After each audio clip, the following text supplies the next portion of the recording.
Hello guys, তোমরা কেমন আছো? তোমরা হয়তো অনেকেই দেখছো যে আমার বাগানে অ্যালোভেরা গাছটা ছিল একটা ছোট্ট বোতলের মধ্যে ছিল।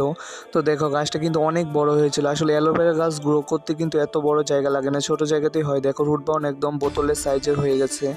তাই এটাকে আজকে রিপোর্টিং করবো ভাবলাম, সেই জন্য এটাকে কেটে নিয়েছি এবং বোতল থেকে বের করে নিয়েছি। বোতল থেকে বের করাটা তোমাদের দেখাতে পারিনি, কারণ এটা আমরা তিনজনে মিলে তারপরে বোতল থেকে বের করছি, তারপরও বের করতে অনেক কষ্ট হয়েছে।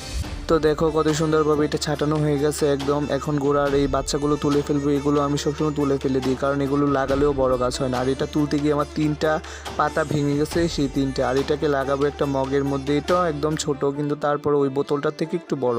এটার নিচে আমি কিন্তু কিছু ধানের তুষ বলে তুষ দিয়ে দিয়েছি, তারপর উপরে কিছু মাটি দিয়ে দিয়েছি। তুষ দিলে কিন্তু গাছের শিকড়ের গ্রোথটা অনেক ভালো হয়। তো দেখো তোমাদের সাথে কথা বলতে বলতে এটা লাগানো হয়ে গেছে। আর হ্যাঁ, এটা কিন্তু আমি একা লাগাইনি, এটা লাগাতে 3জনের সাহায্য লেগেছে। তো দেখো লাগানোর পর অনেক সুন্দর লাগছে। তো আজকের মতো এতটুকুই। সবাই